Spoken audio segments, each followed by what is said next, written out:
Hi, ഞാൻ doctor പ്രിയ Q&B health കെയറിലെ homoeopathic ഫിസിഷ്യനാണ്. നമ്മുടെ ഇടയിൽ ഒരുപാട് പേരെ അലട്ടുന്നൊരു പ്രശ്നമാണ് സന്ധിവേദനകൾ. പല കാരണങ്ങൾ കൊണ്ട് ഉണ്ടാവാറുണ്ട്. ആമവാദം കൊണ്ട്, ചില ഓട്ടോ ഇമ്മ്യൂൺ കണ്ടീഷൻസ് കൊണ്ട്, എല്ല് തേയ്മാനം കൊണ്ട്, ഓസ്റ്റിയോപോറോസിസ് അല്ലെങ്കിൽ ബോണിൻ്റെ ഹെൽത്ത് കുറവുള്ളതുകൊണ്ട് പല കാരണങ്ങൾ കൊണ്ട് കാണാറുണ്ട്.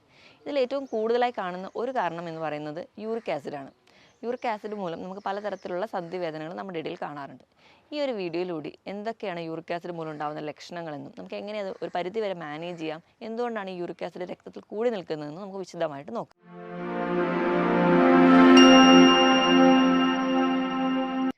എന്താണ് യൂറിക് ആസിഡ്? യൂറിക് ആസിഡ് എന്ന് പറയുമ്പോൾ നമ്മൾ കഴിക്കുന്ന ഭക്ഷണത്തിലെ പ്രോട്ടീൻ അല്ലെങ്കിൽ നമ്മുടെ ശരീരത്തിലെ ഓരോ കോശങ്ങളിലുള്ള ജനിതക ഘടകമായിട്ടുള്ള പ്രോട്ടീനുകൾ വിഘടിക്കും. പ്രോട്ടീൻ വിഘടിക്കുന്നതിൻ്റെ ഭാഗമായിട്ട് പ്യൂരിൻ എന്ന് പറയുന്ന ഒരു കമ്പോണൻറ്റ് ഉണ്ടാവും. ഈ പ്യൂരിൻ്റെ അല്ലെങ്കിൽ എൻ പ്രൊഡക്റ്റ് ആയിട്ട് ഉണ്ടാകുന്ന ഒന്നാണ് യൂറിക് ആസിഡ്. യൂറിക് ആസിഡ് എന്ന് പറയുമ്പോൾ നമ്മളെല്ലാവരും കരുതും എന്തോ നമ്മുടെ ശരീരത്തിന് ദോഷം വരുന്ന ഒരു പ്രൊഡക്റ്റ് അല്ലെങ്കിൽ ഒരു കോമ്പൗണ്ട് ആണ് എന്നാണ് നമ്മൾ കരുതാറ്. പക്ഷേ ഇത് നമുക്ക് ഒരുപാട് അസുഖങ്ങളോ അല്ലെങ്കിൽ ചില രോഗങ്ങളോ ഉണ്ടാക്കുന്നുണ്ടെങ്കിലും ഒരു 50% യൂറിക് ആസിഡ് നമ്മുടെ ശരീരത്തിന് ഗുണങ്ങൾ ചെയ്യുന്നുണ്ട്. ഇത് നല്ലൊരു ആൻറ്റി ഓക്സിഡൻ്റ് ആണ്. ആൻറ്റി ഓക്സിഡൻ്റ് എന്ന് പറയുമ്പോൾ നമ്മുടെ ശരീരത്തിൽ പല ഓക്സിഡേറ്റീവ് സ്ട്രെസ് കണ്ടീഷൻസ് ഉണ്ടാവുന്നുണ്ട്. അതുപോലെ പല ഇൻഫ്ലമേറ്ററി കണ്ടീഷൻസ് ഉണ്ടാകും. ഇവ നമ്മുടെ ശരീരത്തിലെ പല കോശങ്ങളെ നശിപ്പിക്കുന്ന ഒരു പ്രക്രിയയാണ്. ഇവയൊക്കെ തടയാൻ നല്ലൊരു മെഡിസിൻസ് അല്ലെങ്കിൽ നല്ലൊരു ആക്ഷൻ കിട്ടുന്ന ഒന്നാണ് ആൻറ്റി ഓക്സിഡൻറ്റ്. അപ്പം യൂറിക് ആസിഡും ഒരു ആൻറ്റി ഓക്സിഡൻ്റ് ആണ്. അതുകൊണ്ട് തന്നെ നമുക്ക് ഒരു പരിധിവരെ ക്യാൻസർ പോലെയുള്ള രോഗങ്ങളെ തടയാനും യൂറിക് ആസിഡ് സഹായിക്കുന്നുണ്ട്. ഇതൊരു ലിമിറ്റിൽ കൂടുതലാവുമ്പോൾ മാത്രമാണ് നമുക്ക് പല കണ്ടീഷൻസ് ഉണ്ടാക്കുന്നത്. എത്രയാണ് ഇതിൻ്റെ ലിമിറ്റ് എന്ന് നോക്കാം. പുരുഷന്മാരെ എടുക്കുകയാണെങ്കിൽ ഒരു 6.5 മില്ലിഗ്രാം പെർ ഡെസിലിറ്റർ വരെ ആവും. സ്ത്രീകളിലെ എടുക്കുകയാണെങ്കിൽ 5.9 മില്ലിഗ്രാം പെർ ഡെസിലിറ്റർ വരെ ആവും. സ്ത്രീകളിൽ കുറച്ച് യൂറിക് ആസിഡിൻ്റെ പ്രശ്നങ്ങൾ പൊതുവെ കുറഞ്ഞിരിക്കുന്നതായിട്ട് കാണാം. ഇതിന് കാരണം എന്താണെന്ന് വെച്ചിട്ടുണ്ടെങ്കിൽ സ്ത്രീകളിലുള്ള ഈസ്ട്രജൻ എന്ന് പറയുന്ന ഹോർമോൺ ഇത് നമുക്ക് കൃത്യമായിട്ടുള്ളത് കൊണ്ട് തന്നെ ഇത് യൂറിക് ആസിഡിനെ ശരീരത്തിൽ നിന്ന് പുറന്തള്ളാൻ വേണ്ടി സഹായിക്കുന്നുണ്ട്. അതുകൊണ്ട് തന്നെയാണ് സ്ത്രീകളിൽ പൊതുവെ യൂറിക് ആസിഡിൻ്റെ പ്രശ്നങ്ങൾ കുറയുന്നത്. എപ്പോഴും ഒരു ആർത്ത വിരാമത്തോടു കൂടിയാണ് യൂറിക് ആസിഡിൻ്റെ പ്രശ്നങ്ങൾ സ്ത്രീകളിൽ കണ്ടു തുടങ്ങുന്നത്. ഈ യൂറിക് ആസിഡ് എന്ന് പറയുന്ന വസ്തു നമ്മുടെ ശരീരത്തിൽ ഉണ്ടായി കഴിഞ്ഞു കഴിഞ്ഞാൽ അത് കിഡ്നിയിൽ രക്തത്തിലൂടെ കലർന്ന് കിഡ്നിയിലെത്തുകയും കിഡ്നിയിൽ വെച്ച് അരിച്ച് അത് മലത്തിലൂടെയും മൂത്രത്തിലൂടെയും പുറന്തള്ളും. 70% മൂത്രത്തിലൂടെയാണ് പുറന്തള്ളുന്നത്. അതുകൊണ്ട് തന്നെ നല്ലപോലെ വെള്ളം കുടിക്കുകയാണെങ്കിൽ കുറച്ച് യൂറിക് ആസിഡ് കൂടി നിന്നാലും അത് മൂത്രത്തിലൂടെ പുറന്തള്ളുന്നതായിട്ട് കാണാം. ഇതൊക്കെയാണ് പ്രധാനമായിട്ടും യൂറിക് ആസിഡിൻ്റെ പ്രശ്നങ്ങൾ. യൂറിക് ആസിഡ് ശരീരത്തിൽ അല്ലെങ്കിൽ രക്തത്തിൽ കൂടി നിൽക്കുന്ന കണ്ടീഷനെ നമ്മൾ ഹൈപ്പർ യൂറീസീമിയ എന്ന് പറയും. ഈ പറയുന്ന ഹൈപ്പർ യൂറീസീമിയ വന്നു കഴിഞ്ഞാൽ ഈ യൂറിക് ആസിഡുകളെല്ലാം ചേർന്ന് ഒരു ക്രിസ്റ്റൽ ആവും. ക്രിസ്റ്റൽ എന്ന് പറയുമ്പോൾ നമ്മുടെ വീട്ടിലുള്ള കല്ലുപ്പോ അല്ലെങ്കിൽ നമ്മുടെ പഞ്ചസാരയുടെ ചെറിയ തരികളായിട്ട് ഫോം ചെയ്യും. ഇങ്ങനെയുള്ള ക്രിസ്റ്റലുകൾ നമ്മുടെ സന്ധികളിൽ അടിയുമ്പോൾ അത് ഗൗട്ട് അല്ലെങ്കിൽ സന്ധി വേദനയിലേക്കും കിഡ്നിയിൽ അടിഞ്ഞു കഴിഞ്ഞാൽ കിഡ്നി സ്റ്റോൺ ആയിട്ട് മാറുന്നതായിട്ട് കാണാം. ഇതൊക്കെയാണ് യൂറിക് ആസിഡിന്റെ ജനറൽ ആയിട്ടുള്ള പ്രശ്നങ്ങൾ. ഇനി നമുക്ക് എന്തുകൊണ്ടൊക്കെയാണ് യൂറിക് ആസിഡ് കൂടുന്നതെന്ന് നോക്കാം. ഒന്നാമതായിട്ട് അമിതവണ്ണം അല്ലെങ്കിൽ പൊണ്ണത്തടി. അമിതവണ്ണം എന്ന് പറയുമ്പോൾ നമ്മുടെ ശരീരത്തിൽ അതുപോലെ തന്നെ കോശങ്ങളുടെ എണ്ണം കൂടുതലാണ്. കോശങ്ങളുടെ എണ്ണം കൂടുമ്പോൾ ഓരോ കോശങ്ങളിലുണ്ടാകുന്ന മെറ്റബോളിക് ആക്ടിവിറ്റിയും കൂടുതലായിട്ട് വരും. അതുകൊണ്ട് തന്നെ പ്രോട്ടീൻ്റെ പ്രൊഡക്ഷൻ കൂടുതലാവുന്നു. അത് ഡീകമ്പോസ് ചെയ്ത് യൂറിക് ആസിഡ് ആവുന്നു. അങ്ങനെ കൂടുന്നു. അതായത് അമിതവണ്ണത്തിന് ഒരു ബേസ് കോസ് എന്ന് പറഞ്ഞിട്ടുണ്ടെങ്കിൽ ആഹാരം ചിട്ടയല്ല, അതോടൊപ്പം കൃത്യമായ ഒരു വ്യായാമവും ഇല്ല. അങ്ങനെ അമിതവണ്ണമാണ് ഒരു കാരണം. രണ്ടാമതായി പറയുന്നത് ചില മരുന്നുകൾ കഴിക്കുമ്പോൾ ഹാർട്ട് കംപ്ലയിൻസോ അല്ലെങ്കിൽ കിഡ്നി കംപ്ലയിൻസോ ഒക്കെ ഉള്ളവർക്ക് അവർക്ക് കാലിൽ നീരോ അല്ലെങ്കിൽ മറ്റു നീരൊക്കെ കുറയാൻ വേണ്ടിയിട്ട് കൊടുക്കുന്ന ചില മെഡിസിൻസ് യൂറിക് ആസിഡ് കൂടുന്നതായിട്ട് കാണും. മൂന്നാമതായിട്ട് നമ്മൾ കഴിക്കുന്ന ഭക്ഷണം എന്ന് പറയുമ്പോൾ ഒന്നാമത്തെ വില്ലൻ എന്ന് പറയുന്നത് റെഡ് മീറ്റ് ആണ്. റെഡ് മീറ്റ് എന്ന് പറയുമ്പോൾ പോത്തിറച്ചി, പന്നിയിറച്ചി, മട്ടൻ ഇവയൊക്കെ നമ്മൾ റെഡ് മീറ്റ് പെടുത്താം. ഇത് അമിതമായിട്ട് കഴിക്കുക. അതുപോലെ ഓർഗൺ മീറ്റ്, ലിവർ അല്ലെങ്കിൽ പാർട്സ്, മൃഗങ്ങളുടെയൊക്കെ പാർട്സ് കഴിക്കുന്ന അതുവഴി നമുക്ക് കൂടുതലായിട്ട് ഹാർട്ടോ ലിവറൊക്കെ കഴിക്കുന്നതിൻ്റെ ഭാഗമായിട്ട് നമുക്ക് യൂറിക് ആസിഡ് കൂടുന്നതായിട്ട് കാണാം.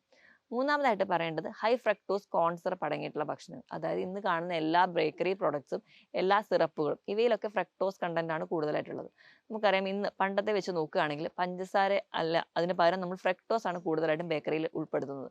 അതുകൊണ്ട് തന്നെ പണ്ടത്തെക്കാളും മധുരമാണ് ഇന്ന് പല ഐറ്റംസിനും ഉള്ളത്. ഇങ്ങനെ ഫ്രക്ടോസ് കൂടുതലായിട്ട് കൺവേർട്ട് ചെയ്യുമ്പോൾ അത് നമുക്ക് യൂറിക് ആസിഡ് കൺവേർഷനോട് പെട്ടെന്ന് വരുന്നുണ്ട്. അങ്ങനെ ഹൈ ഫ്രക്ടോസ് കോൺ സിറപ്പ് കൂടുന്നുണ്ട്. അതുപോലെ തന്നെ ഇപ്പോൾ വെജിറ്റേറിയൻസിനെ എടുക്കുകയാണെങ്കിൽ നമ്മൾ നോക്കുകയാണെങ്കിൽ ഇലക്കറികൾ, പയറ്, കടല, പരിപ്പ് ഇവ കൂടുതലായിട്ട് അല്ലെങ്കിൽ സ്ഥിരമായിട്ട് ഭക്ഷണത്തിൽ ഉൾപ്പെടുത്തുന്നവരാണെങ്കിൽ അതുവഴി യൂറിക് ആസിഡ് കൂടുന്നുണ്ട്. ഇതുപോലെ മദ്യപാനികളിലാണെങ്കിൽ ഏറ്റവും കൂടുതൽ കമ്പാരബിളി നോക്കുകയാണെങ്കിൽ ബിയർ കൂടുതൽ കഴിക്കുന്നവർക്ക് യൂറിക് ആസിഡ് പെട്ടെന്ന് കൂടുന്നതായിട്ട് കാണാം. അതിന് കാരണം ഈ ബിയറിലും ഫ്രക്ടോസ് ഉണ്ട്. ഇത് എൻ പ്രൊഡക്റ്റ് എന്ന് പറയുന്നത് യൂറിക് ആസിഡ് ആണ്. ഇങ്ങനെ ഈ ഒരു ഭക്ഷണ രീതിയാണ്. ഇതിന് പുറമെ തന്നെ ഏറ്റവും വലിയൊരു വില്ലൻ എന്ന് പറയുന്നത് ഈസ്റ്റ് അടങ്ങിയ ഭക്ഷണങ്ങളാണ്. ഈസ്റ്റ് എന്ന് പറയുമ്പോൾ നമ്മൾ വീട്ടിലുണ്ടാക്കുന്ന വെള്ളയപ്പം, ബണ്ണ്, കേക്ക് ഇവയിലെല്ലാം നമ്മൾ പുളിച്ച് പൊന്താൻ വേണ്ടി നമ്മൾ കഴിക്കുന്ന കുബൂസ് ഇവയെല്ലാം നമ്മൾ പുളിച്ച് പൊന്തി വരാൻ വേണ്ടി ഈസ്റ്റ് ആഡ് ചെയ്യുന്നുണ്ട്. ഈസ്റ്റ് ആഡ് ചെയ്യുന്നതിൻ്റെ ഭാഗമായിട്ട് അവിടെയും ഒരു എൻഡ് പ്രൊഡക്റ്റ് യൂറിക് ആസിഡ് ആയിട്ട് ഉണ്ടാവുന്നുണ്ട്. ഈ യൂറിക് ആസിഡ് അക്യുമുലേറ്റ് ചെയ്തിട്ട് നമുക്ക് ഗൗട്ട് പോലെയുള്ള കണ്ടീഷൻസിലോട്ട് പോകാം. ഇത് മത്സ്യങ്ങളുടെ കേസ് എടുക്കുകയാണെങ്കിൽ കറുത്ത മാംസം വരുന്ന മത്സ്യങ്ങൾ, മത്തി, അയല, ചൂര പോലെയുള്ള മത്സ്യങ്ങൾ സ്ഥിരമായിട്ട് കഴിക്കുകയാണ്. ഒമേഗ 3 ഫാറ്റി ആസിഡ്സ് ഉണ്ടെന്നർത്ഥം അധികമായിട്ട് ഇത് കഴിക്കുകയാണെങ്കിൽ നമുക്ക് യൂറിക് ആസിഡ് ഉണ്ടാവുന്നതായിട്ട് കാണാം. ഇവയൊക്കെയാണ് പ്രധാനമായിട്ടും യൂറിക് ആസിഡ് ഭക്ഷണത്തിൽ ഉണ്ടാക്കുന്ന villain. High fructose corn syrup അടങ്ങിയിട്ടുള്ള ബേക്കറി ഐറ്റംസ്, കേക്ക് അല്ലെങ്കിൽ പേസ്ട്രി ഇവയൊക്കെ കൂടുതലായിട്ട് കഴിക്കുന്നതിൻ്റെ ഭാഗമായിട്ട് ഇന്ന് കുട്ടികൾക്ക് പോലും യൂറിക് ആസിഡിൻ്റെ പ്രശ്നങ്ങൾ കാണാറുണ്ട്. നമുക്കറിയാം നേരത്തെ ഒക്കെ ആണെങ്കിൽ കുറച്ച് പ്രായം ചെന്നവർക്കാണ് ഈ ഒരു സന്ധിവേദന അല്ലെങ്കിൽ അത് ടെസ്റ്റ് ചെയ്യുമ്പോൾ യൂറിക് ആസിഡ് ആണെന്ന് തിരിച്ചറിയുന്നത്. പക്ഷേ ഇന്ന് കുട്ടികളിൽ പോലും യൂറിക് ആസിഡ് കൂടുതലായിട്ട് നിൽക്കാനുള്ള ഒരു കാരണം എന്ന് പറയുന്നത് ഈ പറഞ്ഞ രീതിയിലുള്ള ഹൈ ഫ്രക്ടോസ് കോൺ സിറപ്പിൻ്റെ യൂസാണ്. ഇനി അടുത്തൊരു കാരണം എന്ന് പറഞ്ഞാൽ ഒബ്സ്ട്രക്റ്റീവ് സ്ലീപ്പ് ആപ്നിയ ഉള്ളവരാണ്. നമുക്കറിയാം അമിതവണ്ണം വരുമ്പോൾ നമുക്ക് രാത്രി കിടന്നുറങ്ങുമ്പോൾ കൃത്യമായിട്ടൊരു ശ്വാസം നമുക്ക് കിട്ടാതെ വരും. അതുകൊണ്ട് ഉറക്കത്തിൽ ഇടയ്ക്കിടയ്ക്ക് ഞെട്ടി എണീക്കുന്ന ഒരു കണ്ടീഷൻസ് വരാറുണ്ട്. ഇങ്ങനെ ഒരു കണ്ടീഷൻ വരുന്നതിൻ്റെ ഭാഗമായിട്ട് നമ്മുടെ ശരീരത്തിൽ ഓക്സിജൻ്റെ ലെവൽ എപ്പോഴും കുറഞ്ഞിരിക്കുന്നതാണ്. ഇങ്ങനെ ഓക്സിജൻ്റെ ലെവൽ കുറഞ്ഞിരിക്കുന്നതിൻ്റെ ഭാഗമായിട്ട് കൃത്യമായ മെറ്റബോളിസം നടക്കാതെ വരികയും യൂറിക് ആസിഡ് അക്യുമുലേറ്റ് ചെയ്യും. ഇത് കൂടാതെ തന്നെ കൃത്യമായ ഒരു വ്യായാമം ഇല്ലാത്തവരിൽ നമുക്ക് കൂടുതലായിട്ട് വരുന്നതാണ്. അതുപോലെ പുകവലി ശീലമുള്ളവരാണെങ്കിൽ നമുക്കറിയാം പുകവലിയുടെ ഭാഗമായിട്ട് രക്തക്കൊഴലുകളൊക്കെ അതിൻ്റെ ഉള്ളിലുള്ള ലൈനിങ് ഒക്കെ നശിച്ചു പോവുകയും കൃത്യമായ ഒരു ബ്ലഡ് സപ്ലൈ നമുക്ക് കിഡ്നിക്കൊന്നും വരുന്നതായിട്ട് കാണാറില്ല. ഇനി കിഡ്നിയുടെ ഫംഗ്ഷനിങ് ഒന്നും കൃത്യമല്ലാതെ പോകുന്ന കണ്ടീഷൻസിൽ നമുക്ക് യൂറിക് ആസിഡ് എലിമിനേറ്റ് ചെയ്യാൻ പറ്റാതെ വരികയും അത് നമുക്ക് സ്റ്റോൺ ഫോർമേഷനിലോട്ട് പോകുന്നത് കാണാം. ഇനി ചില മെറ്റബോളിക് ഡിസീസ് എന്ന് പറയുമ്പോൾ തൈറോയിഡോ PCOD ഇങ്ങനെയുള്ള പല കണ്ടീഷൻസ്, ഫാറ്റി ലിവർ പോലെയുള്ള കണ്ടീഷൻസിന് നമുക്ക് യൂറിക് ആസിഡ് കൂടുതലായിട്ട് നിൽക്കുന്നത് കാണാം. ഇത് കൂടാതെ തന്നെ ചില തരത്തിലുള്ള ക്യാൻസർ, ലുക്കീമിയ പോലുള്ള ക്യാൻസർ, ചില ക്യാൻസർ ട്രീറ്റ്മെൻറ്റ് കീമോതെറാപ്പി ഒക്കെ എടുക്കുമ്പോൾ ഒറ്റയടിക്ക് ഒരുപാട് ക്യാൻസർ സെൽസ് അവിടെ നശിച്ചു പോകുന്നുണ്ട്. അതിൻ്റെ ഭാഗമായിട്ട് അതിലുള്ള പ്രോട്ടീനും അക്യുമുലേറ്റ് ചെയ്യുന്നതിൻ്റെ വഴിയായിട്ട് യൂറിക് ആസിഡ് കൂടുതലായിട്ട് കാണാം. ഇതൊക്കെയാണ് പ്രധാനമായിട്ടും നമ്മുടെ ശരീരത്തിൽ യൂറിക് ആസിഡ് കൂടുതലായിട്ട് നിൽക്കുന്നതിന് കാരണം. ഇങ്ങനെ യൂറിക് ആസിഡ് കൂടുന്നതിൻ്റെ ഭാഗമായിട്ട് അത് രക്തത്തിൽ എത്തുകയും അത് നമുക്ക് ക്രിസ്റ്റൽ ഫോർമേഷനിലൂടെ എത്തുകയും ചെയ്യുന്നത് കാണാം. ഇതൊക്കെയാണ് പ്രധാനമായിട്ടും യൂറിക് ആസിഡ് കൂടാനുള്ള കാരണം. ഇതിനോടൊപ്പം തന്നെ നമ്മൾ എല്ലാവരും ശ്രദ്ധിക്കേണ്ട ഒന്നാണ്, നമ്മൾ വണ്ണം കുറയ്ക്കാനൊക്കെ വേണ്ടി അമിതമായിട്ട് വ്യായാമം ചെയ്യുകയാണെങ്കിൽ ഇവിടെ നമ്മുടെ പ്രോട്ടീൻ മെറ്റബോളിസം പെട്ടെന്ന് ഡിഗ്രേഡ് ചെയ്ത് വരികയും അതിൻ്റെ ഭാഗമായിട്ട് പ്രോട്ടീൻ മെറ്റബോളിസം നടക്കുകയും അങ്ങനെ നമുക്ക് എനർജി ലോസ് ഉണ്ടാവുന്നതിനോടൊപ്പം അല്ലെങ്കിൽ നമ്മുടെ വെയിറ്റ് ലോസിനോടൊപ്പം തന്നെ യൂറിക് ആസിഡ് കൂടുതലായിട്ട് ഉണ്ടാവും. ഇങ്ങനെ കൂടുതലായിട്ട് വർക്കൗട്ട് ചെയ്യുന്നവരാണെങ്കിൽ നല്ല പോലെ വെള്ളം കുടിച്ചിട്ടില്ലെങ്കിൽ യൂറിക് ആസിഡിൻ്റെ അക്യുമുലേഷൻ നടക്കുകയും അവിടെ ക്രിസ്റ്റൽ ഫോർമേഷൻ നടക്കുകയും ഗൗട്ടോ അല്ലെങ്കിൽ കിഡ്നി സ്റ്റോണോ ഉണ്ടാവും. അപ്പോൾ നല്ല പോലെ വ്യായാമം ചെയ്യുന്നവരാണെങ്കിൽ കൃത്യമായിട്ട് വെള്ളം കുടിക്കാൻ വേണ്ടി ശ്രദ്ധിക്കുക. ഇനി എന്തൊക്കെയാണ് യൂറിക് ആസിഡ് കൂടി നിന്നാലുള്ള രോഗലക്ഷണങ്ങൾ എന്ന് നോക്കാം. ഇപ്പോൾ യൂറിക് ആസിഡ് എന്ന് പറയുന്ന ഒരു കംപ്ലൈൻറ്റ് ചിലപ്പോൾ നമ്മുടെ രക്തത്തിൽ കൂടി നിൽക്കുകയാണെങ്കിൽ നമ്മൾ അറിയാറ് പോലുമില്ല. പുറത്തോട്ട് എല്ലാവർക്കും അത് ലക്ഷണങ്ങൾ കാണിക്കണം എന്നില്ല. ചിലപ്പോൾ നമ്മൾ റുട്ടീൻ ബ്ലഡ് ചെക്കപ്പിനിടയിലാണ് യൂറിക് ആസിഡിൻ്റെ ലെവൽ ബോർഡറിലോ അല്ലെങ്കിൽ ലിമിറ്റ് ചെയ്ത് നിൽക്കുന്നത് കാണാറുണ്ട്. അപ്പോൾ നമുക്ക് എല്ലാവർക്കും ലക്ഷണങ്ങളില്ല, പക്ഷേ ചിലർക്ക് ലക്ഷണങ്ങൾ വന്നിട്ടുണ്ട്. അത് എന്തൊക്കെയാണെന്ന് ആദ്യം തന്നെ നോക്കാം. പ്രധാനമായിട്ടും യൂറിക് ആസിഡ് ഒരു ഗൗട്ടായിട്ട് പ്രസന്റ് ചെയ്യുമ്പോൾ നമ്മുടെ കാലിൻ്റെ പെരുവിരലിനെയാണ് ബാധിക്കുക. പെരുവിരൽ നല്ല നീരൊക്കെ നല്ല ചുമന്ന് നീരൊക്കെ വെച്ച് വീങ്ങിയിരിക്കുന്നത് കാണാം. നമുക്ക് തൊടുമ്പോൾ തന്നെ ഭയങ്കര വേദനയാണ്. ഇപ്പോൾ യൂറിക് ആസിഡ് പോലെയുള്ള കണ്ടീഷൻ്റെ ഏറ്റവും വലിയ പ്രത്യേകത എന്ന് വെച്ച് കഴിഞ്ഞാൽ കഠിനമായ വേദനയാണ്. ഈ വേദന കൂടുതലും രാത്രിയിൽ അനുഭവപ്പെടാറ്. അപ്പോൾ യൂറിക് ആസിഡ് പേഷ്യൻ്റെ ഒരു പ്രശ്നം എന്താണെന്ന് വെച്ചിട്ടുണ്ടെങ്കിൽ നമ്മൾ അടുത്ത് തൊടാൻ പോലും പോകുന്ന പോലെ പേടിച്ച് അവർ കാല് പുറകോട്ട് വലിക്കും.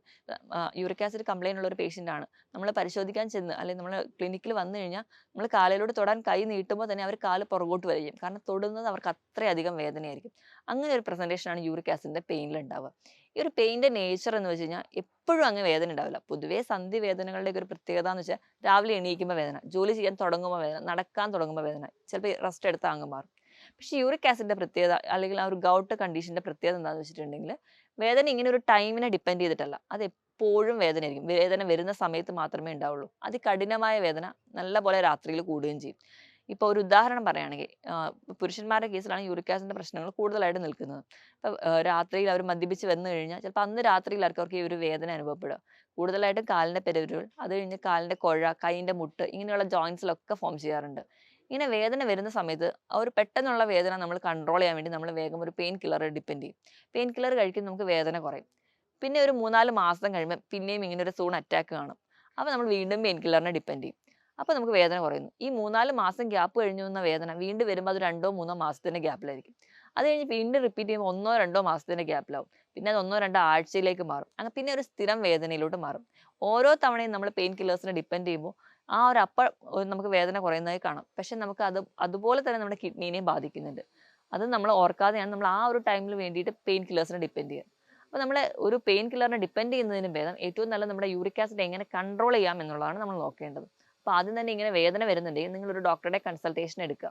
അപ്പോൾ ഇങ്ങനെ എന്തെങ്കിലും രാത്രി വേദന അനുഭവപ്പെട്ടു, അല്ലെങ്കിൽ നിങ്ങൾ പെട്ടെന്ന് ജോലിക്ക് പോകുമ്പോൾ സ്റ്റെയർ കയറുന്ന സമയത്തായിരിക്കും പെട്ടെന്ന് കാലിലൊരു പിടുത്തം അല്ലെങ്കിൽ ഒരു വേദന, അതികഠിനമായ വേദനയായിരിക്കും. നമുക്ക് എപ്പോഴും ഒരു ഡോക്ടറെ അഡ്വൈസ് നേടേണ്ട കണ്ടീഷൻ ആയിരിക്കും. ഇപ്പം ഇങ്ങനെ ഒരു കണ്ടീഷൻ ഉണ്ടെങ്കിൽ ഒരു ഡോക്ടറുടെ കൺസൾട്ടേഷൻ എടുത്ത് ഒരു ബോഡി ചെക്കപ്പിലൂടെ നമുക്ക് യൂറിക് ആസിഡിന്റെ ലെവൽ നോക്കാൻ പറ്റുന്നതാണ്. അപ്പോൾ ഇങ്ങനെയൊക്കെ ഒരു ലക്ഷണങ്ങളാണ് കാണുക. ഇത് ആദ്യം കാലിനെ മാത്രം ബാധിച്ചു ബാക്കി ശരീരത്തിലെ പല ജോയിന്റ്സിനെയും ബാധിക്കും. ക്രിസ്റ്റൽ ഇങ്ങനെ അടിയുന്നത് വലുതായി വരുമ്പോൾ ചിലപ്പോൾ ചിലരുടെ കാലിന്റെ മുട്ടിലോ അല്ലെങ്കിൽ കൈയിന്റെ മുട്ടിന്റെ പുറകിലൊക്കെ ഒരു ടെന്നീസ് ബോളിന്റെ വലുപ്പത്തിൽ ഒരു മുഴ പോലെ നിൽക്കുന്നത് കാണാം. ഇതിന് നമ്മൾ ടോഫൈ എന്ന് പറയും. ഇതും യൂറിക് ആസിഡിന്റെ ക്രിസ്റ്റൽസ് അടിയുന്നതിന്റെ ഭാഗമായിട്ട് ഉണ്ടാവുന്നതാണ്. ഇവ നമ്മൾ വീണ്ടും ശ്രദ്ധിക്കാതെ പോയി കഴിഞ്ഞാൽ അവിടെ വ്രണങ്ങളൊക്കെ വന്ന് അൾസറേറ്റ് ചെയ്യാനുള്ള ടെംപ്റ്റേഷൻസ് വരെയുണ്ട്. അപ്പം ഇതൊക്കെയാണ് പ്രധാനമായിട്ടും യൂറിക് ആസിഡിന്റെ പ്രശ്നം. ഇനി ഇത് കിഡ്നിയിലോട്ട് ബാധിക്കുമ്പോൾ കിഡ്നിയിൽ സ്റ്റോൺ ആയിട്ടാണ് പ്രസന്റ് ചെയ്യുക. കിഡ്നി സ്റ്റോണിന്റെ പ്രത്യേകത എന്താണെന്ന് വെച്ചിട്ടുണ്ടെങ്കിൽ നമുക്കറിയാം, നടുവിന്റെ ഭാഗത്ത് നിന്ന് ഫ്രണ്ടിലോട്ട് വേദന വരുന്നത് കാണാം. മൂത്രം ഒഴിക്കുമ്പോൾ പത വരുന്നത് കാണാം. മൂത്രം കണ്ടിന്യൂസ് ആയിട്ട് പോകില്ല.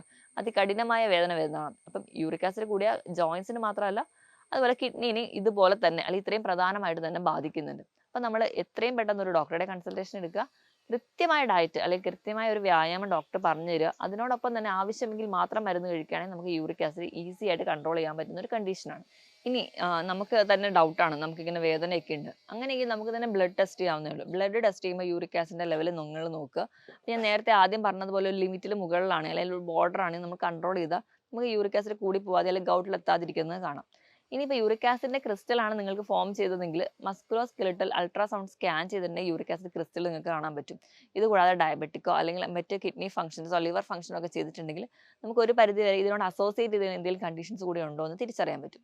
ഇങ്ങനെ യൂറിക് ആസിഡ് കൂടി നിൽക്കുകയാണെങ്കിൽ ഇതിന് പല കോംപ്ലിക്കേഷൻസ് ഉണ്ട്. നമ്മൾ കരുതും സന്ധി വേദനയിൽ മാത്രം ഒതുങ്ങും, പക്ഷേ അങ്ങനെയല്ല. യൂറിക് ആസിഡ് നമ്മുടെ രക്തത്തിൽ അല്ലെങ്കിൽ നമ്മുടെ ശരീരത്തിൽ കൂടി നിൽക്കുകയാണെങ്കിൽ നമ്മുടെ രക്തക്കുഴലുകളിൽ അല്ലെങ്കിൽ നമ്മുടെ കോശത്തിന്റെ ഉള്ളിലുള്ള ലൈനിങ് ആയിട്ടുള്ള എൻഡോതീലിയലിനെ ബാധിക്കും. ഈ എൻഡോതീലിയൽ ഡിസ്ഫങ്ഷൻ എന്ന് പറയുന്ന ഒരു കണ്ടീഷനിലോട് എത്തിച്ചേരും. അതായത് ഉള്ളിലുള്ള ചെറിയ ലൈനിങ് എല്ലാം നശിക്കും. ഇതിന്റെ ഭാഗമായിട്ടാണ് മറ്റ് പല കോംപ്ലിക്കേഷൻസും നമുക്ക് ഉണ്ടാവുന്നത്. ഇങ്ങനെ ഉണ്ടാവുന്ന ഒന്നാമത്തെ കോംപ്ലിക്കേഷൻ എന്ന് പറയുന്നത് ഹാർട്ട് കംപ്ലയിൻസ് ആണ്. ഇങ്ങനെ എൻഡോതീലിയൽ ഡിസ്ഫങ്ഷൻ ഉണ്ടാവുന്നതിന്റെ ഭാഗമായിട്ട് നമ്മുടെ ഹാർട്ടിലേക്കുള്ള കൃത്യമായിട്ടൊരു ബ്ലഡ് പമ്പിങ് ഉണ്ടാവില്ല. ഹാർട്ടിൽ ക്ലോട്ട് വരാനുള്ള ടെംപ്റ്റേഷൻ കൂടുതലാണ്. ക്ലോട്ട് വന്നു കഴിഞ്ഞാൽ അതിന്റെ ഒരു ആഫ്റ്റർ ഇഫക്റ്റ് ആയിട്ട് സ്ട്രോക്ക് ഉണ്ടാവാനുള്ള ചാൻസ് ഉണ്ട്. അങ്ങനെയാണ് യൂറിക് ആസിഡ് കൂടി നിൽക്കുന്നവരിൽ സ്ട്രോക്ക് പോലെയുള്ള കണ്ടീഷൻസ് ഉണ്ടാവുന്നത്. ഇനി ഹാർട്ട് കംപ്ലയിൻസിന്റെ കണക്കെടുക്കുകയാണെങ്കിൽ യൂറിക് ആസിഡ് കൂടി നിൽക്കുന്നവർക്ക് നോർമൽ ഉള്ള ആൾക്കാരെക്കാളും 45% ചാൻസ് കൂടുതലാണ് ഹാർട്ട് കംപ്ലയിൻസ് ഉണ്ടാവുന്നത്. ഇനി അടുത്തൊരു കംപ്ലയിന്റ് എന്ന് പറഞ്ഞിട്ടുണ്ടെങ്കിൽ ഇപ്പൊ പുരുഷന്മാരിലാണെങ്കിൽ സെക്ഷൽ ഡിസ്ഫങ്ഷൻസ് ഉണ്ടാവുന്നുണ്ട്. അതായത് ഉദ്ധാരണക്കുറവ് അല്ലെങ്കിൽ ഇറക്ടൈൽ ഡിസ്ഫങ്ഷൻ പോലെയുള്ള കണ്ടീഷൻസ് ഉണ്ടാവും. ഇതിന് ഒരു കാരണവും എൻഡോതീലിയൽ ഡിസ്ഫങ്ഷൻ ആണ്. കറക്റ്റ് ആയിട്ടുള്ള ബ്ലഡ് സപ്ലൈ ഉണ്ടാവില്ല. അതിന്റെ ഭാഗമായിട്ടും ഈ ഒരു കംപ്ലയിന്റ് ഉണ്ടാവുന്നതായിട്ട് കാണാം. ഇങ്ങനെയുള്ള കോംപ്ലിക്കേഷൻസ് കാണാറുണ്ട്. നമുക്ക് പ്രധാനമായും യൂറിക് ആസിഡ് ശ്രദ്ധിച്ചാൽ തന്നെ ഈ ഒരു കോംപ്ലിക്കേഷൻസ് ഹാർട്ട് കംപ്ലയിൻസ് ഒക്കെ തടയാവുന്നതേ ഉള്ളൂ. നമുക്ക് ആ ഒരു മാനേജ്മെന്റ് സൈഡിലോട്ട് വരികയാണെങ്കിൽ എങ്ങനെ നമുക്ക് മാനേജ് ചെയ്യാമെന്ന് നോക്കാം. ഒന്നാമതായിട്ട് നമ്മൾ ഭക്ഷണം കൺട്രോൾ ചെയ്യണം. ഭക്ഷണം കൺട്രോൾ ചെയ്യുക എന്ന് പറയുമ്പോൾ ഞാൻ നേരത്തെ പറഞ്ഞ പോലെ പ്രോട്ടീൻ എല്ലാം ഒഴിവാക്കണ്ട. പ്യൂരിൻ അടങ്ങിയിട്ടുള്ള പ്രോട്ടീനുകൾ ഒഴിവാക്കിയാൽ മതി. അതായത് നിങ്ങൾക്ക് ഒഴിവാക്കേണ്ടത് പയറ്, കടല, പരിപ്പ്, ഇലക്കറികൾ, കോളിഫ്ലവർ, ബ്രക്കോളി പോലുള്ള ഇലക്കറികൾ നിങ്ങൾ ഒഴിവാക്കുക. അതോടൊപ്പം തന്നെ റെഡ് മീറ്റ് കംപ്ലീറ്റ് ആയിട്ട് നിർത്തണം. റെഡ് മീറ്റിനോടൊപ്പം തന്നെ organ meat, high fructose corn syrup അടങ്ങിയിട്ടുള്ള ബേക്കറി ഐറ്റംസ്, പേസ്ട്രി, കേക്ക് ഇവയൊക്കെ നിർത്തുന്നത് നിങ്ങൾക്ക് ചെറുപ്പകാലം തൊട്ടേ തന്നെ ഈ ഒരു ശീലം ഉണ്ടെങ്കിൽ, നമ്മൾ കുഞ്ഞുങ്ങളെ തന്നെ ഇതൊന്നും മേടിച്ച് കൊടുക്കാതിരിക്കുകയാണെങ്കിൽ നമുക്ക് ഈ വകയിലുള്ള അസുഖങ്ങളൊന്നും പിന്നീട് ഉണ്ടാവത്തില്ല. പിന്നെ ഏറ്റവും ശ്രദ്ധിക്കേണ്ടതെന്ന് വെച്ചിട്ടുണ്ടെങ്കിൽ ഈസ്റ്റ് അടങ്ങിയിട്ടുള്ള ഭക്ഷണങ്ങൾ ഇത് കംപ്ലീറ്റ് ആയിട്ട് നിർത്തുക. ഇവയൊക്കെ നിർത്തിയാൽ തന്നെ ഒരു പരിധി വരെ നിങ്ങൾക്ക് യൂറിക് ആസിഡ് കുറയ്ക്കാം.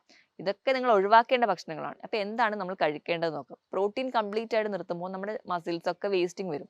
അപ്പോൾ നിങ്ങൾക്ക് കഴിക്കാവുന്ന പ്രോട്ടീൻ ഏതാണെന്ന് വെച്ച് കഴിഞ്ഞാൽ നിങ്ങൾക്ക് മുട്ട കഴിക്കാം. മുട്ട നിങ്ങൾക്ക് കൊളസ്ട്രോൾ ഒന്നും ഇല്ലെങ്കിൽ 3-4 മുട്ടയുടെ വെള്ള കഴിക്കാവുന്നതാണ്. ഒരു മുട്ടയുടെ കംപ്ലീറ്റ് ആയിട്ടും കഴിക്കാവുന്നതാണ്. മുട്ട കഴിക്കുന്നതുകൊണ്ട് യാതൊരു ദോഷവും യൂറിക് ആസിഡില്ല. നിങ്ങൾക്ക് പാലും ഉപയോഗിക്കാവുന്നതാണ്. പാട കളഞ്ഞ ശേഷം പാലും ഉപയോഗിക്കാവുന്നതാണ്.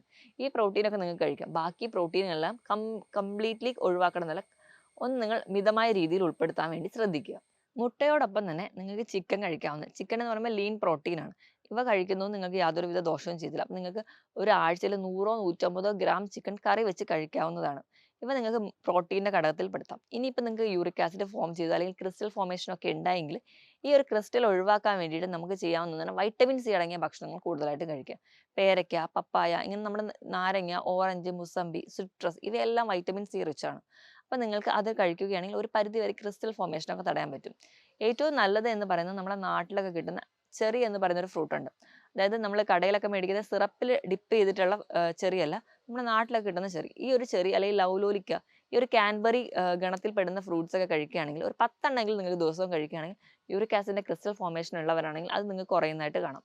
അതുപോലെ തന്നെ നിങ്ങൾക്ക് എല്ലാവർക്കും ചെയ്യാവുന്നതാണ് ആപ്പിൾ സിഡർ വിനെഗർ. ഇത് കഴിക്കുകയാണെങ്കിൽ, അതായത് ഇതിൻ്റെ ഒരു ഡ്രിങ്ക് മിക്സ് ചെയ്ത് കുടിക്കുകയാണെങ്കിൽ, ഒരു 150 ml വെള്ളം എടുക്കുക. ഒരു ചെറിയ ടീസ്പൂൺ അളവിൽ അതുകൂടി മിക്സ് ചെയ്തിട്ട് നിങ്ങൾക്ക് കുടിക്കാവുന്നതാണ്. ഇവയും നിങ്ങൾക്ക് ആ ഒരു ക്രിസ്റ്റൽ ഫോർമേഷൻ തടയുന്നത് കാണാം. ഇതെന്ന് പറഞ്ഞിട്ടുണ്ടെങ്കിൽ ആപ്പിൾ സിഡർ വിനെഗർ എന്ന് പറഞ്ഞാൽ ആപ്പിളിലുള്ള മാലിക് ആസിഡ് ആണ്. ഈ മാലിക് ആസിഡ് ഫെർമെൻറ്റ് ചെയ്ത് ഉണ്ടാക്കുന്ന ഒരു പ്രൊഡക്റ്റ് ആണ്. അപ്പം ഈ ഒരു മാലിക് ആസിഡ് നമുക്ക് ക്രിസ്റ്റൽ ഫോർമേഷൻ തടയുന്നത് കാണാൻ പറ്റും. അപ്പോൾ നിങ്ങൾ മാക്സിമം ഇത് വെറും വയറ്റിൽ കുടിക്കാതിരിക്കാൻ വേണ്ടി ശ്രദ്ധിക്കുക. എപ്പോഴും ഒരു ഇടനേരം ഒരു 11 മണിക്ക് ഒരു ടൈമിൽ ഒരു ഷോർട്ട് സ്നാക്ക് പോലെ നിങ്ങൾക്ക് ഈ ഒരു വെള്ളം കുടിക്കാവുന്നതാണ്. കാരണം ചിലർക്കൊക്കെ ഇത് അസിഡിറ്റിയുടെ പ്രശ്നം ഉള്ളതുകൊണ്ടോ അല്ലെങ്കിൽ ആപ്പിൾ സിഡർ വിനെഗർ നിങ്ങൾക്ക് എംപ്റ്റി സ്റ്റൊമക്കിൽ കുടിക്കുന്നതിൻ്റെ ഭാഗമായിട്ട് ഇനാമലിന് ചെറിയ പ്രശ്നം വരിക, പല്ലിന് പുളിപ്പ് വരിക തുടങ്ങിയ കളർ വേരിയേഷൻ, ഇനാമലിന് കളർ വേരിയേഷൻ ഒക്കെ ഉണ്ടാവുന്നതായിട്ട് കാണാറുണ്ട്. അപ്പം ഒരു 11 മണിക്ക് ഇത് കുടിക്കുകയാണെങ്കിൽ നിങ്ങൾക്ക് ആ ഒരു ക്രിസ്റ്റൽ ഫോർമേഷനും തടയുന്നത് കാണാം. അപ്പം ഇങ്ങനെയൊക്കെ ചെയ്യുക. അതിനോടൊപ്പം തന്നെ കൃത്യമായി വ്യായാമം ചെയ്യുക. നിങ്ങൾക്ക് വേദനയൊന്നും ഇല്ലാത്ത സമയത്താണെങ്കിൽ നിങ്ങൾ മാക്സിമം നിങ്ങളുടെ ബോഡി വെയിറ്റ് മെയിൻറ്റെയിൻ ചെയ്യാൻ വേണ്ടി ശ്രദ്ധിക്കുക. ബോഡി വെയിറ്റ് മെയിൻറ്റെയിൻ ചെയ്യുക എന്ന് പറഞ്ഞാൽ നിങ്ങളുടെ ഹൈറ്റിനനുസരിച്ച് നിങ്ങളുടെ ബോഡി വെയിറ്റ് മെയിൻറ്റെയിൻ ചെയ്യുക. അപ്പം അതായത് ഒരു 150 സെൻറ്റിമീറ്റർ ആണ് നിങ്ങളുടെ ഉയരമെങ്കിൽ നിങ്ങളുടെ വേണ്ട ബോഡി വെയിറ്റ് എന്ന് പറയുന്നത് 50 കിലോയാണ്. അതായത് 150 നിന്ന് 100 കുറയ്ക്കുക. 50 കിലോയാണ് നിങ്ങൾക്ക് വേണ്ടത്. ആ ഒരു രീതിയിൽ നിങ്ങളുടെ ബോഡി വെയിറ്റ് മെയിൻറ്റെയിൻ ചെയ്യുക. കൃത്യമായിട്ട് വെള്ളം കുടിക്കുക. അതായത് നിങ്ങളുടെ ശരീരഭാരത്തിനനുസരിച്ച് 25 കിലോയ്ക്ക് 1 ലിറ്റർ കണക്കെ നിങ്ങൾ വെള്ളം കൃത്യമായി കുടിക്കുക. നിങ്ങളുടെ ജോലിയെ ഡിപ്പെൻഡ് ചെയ്ത് നിങ്ങൾ കുടിക്കുന്ന വെള്ളത്തിൻ്റെ അളവും മാറി മാറി നിൽക്കും. നിങ്ങൾ ഒരുപാട് സൂര്യപ്രകാശം എക്സ്പോസ് ആകുന്ന ജോലികളാണ് ചെയ്യുന്നതെങ്കിൽ നിങ്ങൾ ഒരുപാട് വെള്ളം നിങ്ങൾ വിയർപ്പായി നഷ്ടപ്പെടുന്നുണ്ട്. അപ്പോൾ അതിനനുസരിച്ച് നിങ്ങൾ കുടിക്കുന്ന വെള്ളത്തിൻ്റെ ക്വാണ്ടിറ്റി മെയിൻറ്റെയിൻ ചെയ്യാൻ വേണ്ടി ശ്രദ്ധിക്കുക. ഇങ്ങനെയൊക്കെ ചെയ്യുകയാണെങ്കിൽ ഒരു പരിധിവരെ നമുക്ക് യൂറിക് ആസിഡ് മൂത്രത്തിലൂടെ പുറന്തള്ളുന്നതായിട്ട് കാണാൻ പറ്റും. ഇതോടൊപ്പം തന്നെ ആഴ്ചയിൽ 5 ദിവസമെങ്കിലും 30 മിനിറ്റ് മുതൽ 45 മിനിറ്റ് വരെ കൃത്യമായി വ്യായാമം ചെയ്യുക. നിങ്ങൾക്ക് നടത്തം അല്ലെങ്കിൽ എന്തെങ്കിലും കാർഡിയാക് എക്സസൈസ്, നീന്തൽ, അങ്ങനെ എന്തെങ്കിലും ഒരു വ്യായാമം കൃത്യമായി ചെയ്യുകയാണെങ്കിൽ ഒരു പരിധിവരെ നിങ്ങളുടെ ശരീരഭാരവും കൂടില്ല, കൃത്യമായി നിങ്ങളുടെ ബോഡി വെയിറ്റ് മെയിൻറ്റെയിൻ ചെയ്യാനും പറ്റും. ഇങ്ങനെയൊക്കെ ചെയ്യുകയാണെങ്കിൽ ഒരു പരിധിവരെ നിങ്ങൾക്ക് യൂറിക് ആസിഡ് കുറയ്ക്കാൻ പറ്റും. മറ്റൊരു ഹെൽത്ത് ടോപ്പിക്കുമായിട്ട് വീണ്ടും കാണുന്നവരെ നന്ദി, നമസ്കാരം.